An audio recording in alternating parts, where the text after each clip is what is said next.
नमस्कार, मैं हूं शिवम दत्त मेहता। आज आपका स्वागत करता हूं मैं सुदर्शन न्यूज में। आज हम बात करेंगे इजराइल की। Hello and welcome to Sudarshan News. This is Shivam Dutt Mehta and today we are going to talk about Israel and what Israel is going through right now. The war between Hamas and Israel has become more and more difficult, with Israel fighting a war against all odds and many enemies. The aim is the elimination of Hamas from Gaza. Now today, we are thankful that we have today with us Major Doron Spielman, the spokesperson from IDF. Thank you so much, sir. You're joining us from Tel Aviv. And as an Indian and as a friend of the people of Israel, I thank you so much for joining us. And I also congratulate you that you are constantly fighting this war against all odds, and also winning against the evil Hamas. Thank you so much, sir. Thank you for your time. Thank you, Shivam. Thank you for your kind words. So, sir, I'll start with the questions. As your PM just has said that Hamas, the people of Hamas, those terrorists are barbarians, and time and again, not just it comes from Israel, it has also been mentioned from other countries that they are as deadly as ISIS is. How dangerous do you consider Hamas to be, and what benefit these groups are getting to fight against Israel? Because Israel, if it's not in a direct fight with them, to them, it's a fight for the other party. It's a fight for land and a fight for religion. Do you also consider this a right fight against Israel, or are you a victim of these barbarians? The attacks that took place 26 days ago on October 7th were certainly a heinous, barbaric attack, the types of which Israel has never seen, the Jewish people have never seen since the Holocaust.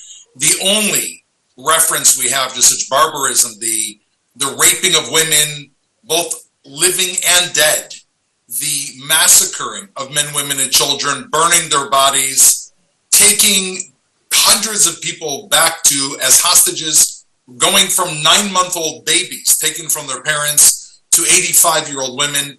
The animalistic nature and barbarism of such an attack is shocking and reminds us only of ISIS and Hamas. Their behavior is ISIS. That is the only reference point.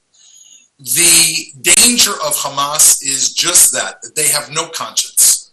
They are not fighting by any rules. Civilians mean absolutely nothing to them. Not only Jewish civilians, but the civilians of Gaza mean absolutely nothing to them. So they flee back to Gaza after this really cowardly raid on people who can't defend themselves, and they really go behind civilians and use them as shields, hoping that they will die.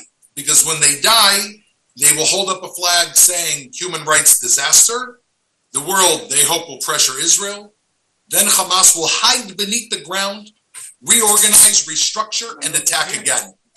That is the plan. And so therefore, their lack of conscience is what is extremely threatening.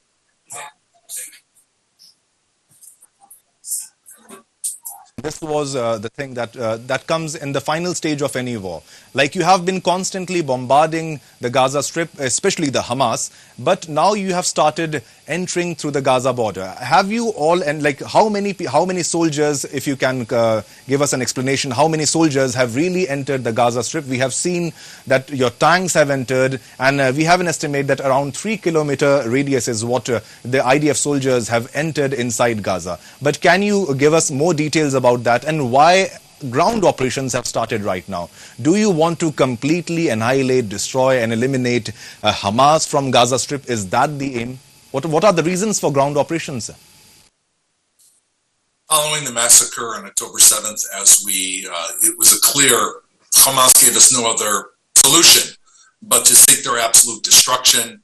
Anything less than destroying Hamas's capabilities is simply pushing off another massacre just like this one around the corner.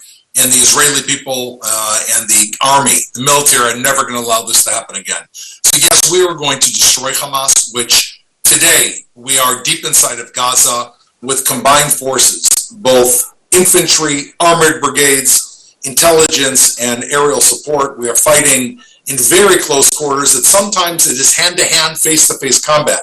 With Hamas terrorists, we've managed to eliminate a number of the Hamas terrorists.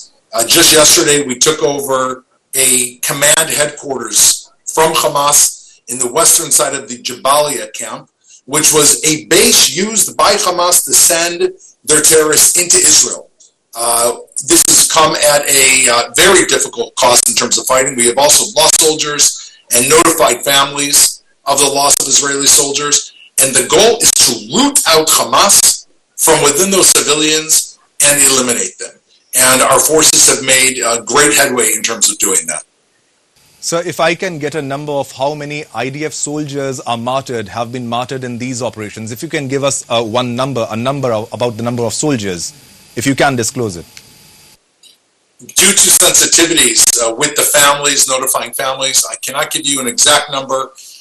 In the press, there was recently notified 9 different soldiers from different units. 6 or 7 of them were infantry and 2 were armored brigade. To be accurate. You, sir, are an accurate reporter. Unfortunately, many of them have given up on the moral code of ethics and are misrepresenting Israel and this entire conflict in the media. Anybody who would have read history would understand what Jews have gone through, especially the Holocaust. And after that, it's the only place for the Jews that they have. But I find it that it's a war of religion. I ask you this question, is this again a war of religion? For Jews and for Muslims, definitely for the neighboring countries that you have, they consider it to be a war of religion. If not the people, then definitely these terrorist groups, they declare it as a war of religion. Otherwise, if there would have been a battle of land, it would have been sorted out much easier, in a much more easier way. Do you consider it as a war of religion, sir?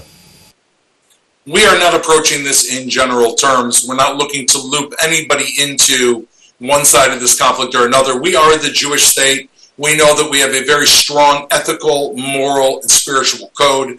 Those who we are fighting against are Hamas. They are the lowest level of existence. They have shed their humanity to behave like in a tremendous way like barbarians, massacring. I don't think any religion would want to claim these people as their own. Hamas is an entity dedicated to death. Our goal is to make sure that we eliminate their ability to do this to Israel and along the way to the Gazan people as soon as possible. Definitely, sir. And one more question, important question, is on October 19, the USS Carney, a US Navy destroyer, shot down missiles and drones from Yemen that could have been aimed at Israel. Now, the Pentagon said, now this happened early on Wednesday also, that IDF intercepted another incoming threat near Israel's southernmost city of Eilat, if I'm not pronouncing it wrong. A spokesperson from Yemen's Ansar Allah, the official title of the Houthi movement, confirmed the terror group had launched ballistic and cruise missiles at Israel, as well as drones. So now again on Friday, the IDF said that a fighter jet had intercepted an aerial threat over the Red Sea, which came hours after a drone attack on the Egyptian resort town of Taba in the Sinai Peninsula that wounded around 6 people. So how many fronts is Israel fighting a war from? You have Hamas on this side, you have Hezbollah on that side, and now you have this Houthi rebels, this again a new terrorist group that is attacking Israel using surface-to-surface missiles. How do you plan to defend this? You have Iron Dome, you have many more defense systems, but this is getting bigger and bigger. You are being surrounded on many sides. We have mobilized a very large reserve force to complement our existing standing force. We are prepared on all of our borders for any scenario whatsoever. There were rockets that were intercepted over the Red Sea, both using United States technology and later using the Arrow system developed by Israel to defend our civilians. We are prepared on our borders. We are not looking for this to expand into other theaters of war. Our focus is on Hamas. We have called on the entire region not to get involved, not to place their fate in the hands of Hamas, a vicious and cruel ISIS regime. If they do make the mistake and try to enter this theater of war, we are ready and prepared. Definitely, but sir, also in the UNSC, the resolution that was being passed to stop this war, the statement from Israel is that there is no mention of Hamas attacking Israel. Do you think there is a global conspiracy that is happening right now? When you talk about, if you talk about China, if you talk about Russia, are they, because Russia is also engaged in a war and they have their own problems. Do you think Israel is being sidelined by the world community? You have US, you have England with you, you have Britain with you, you have France with you. But do you think that you are being sidelined by some countries and that might affect your war against Hamas? I believe that this is a time where there is a line being drawn in the sand.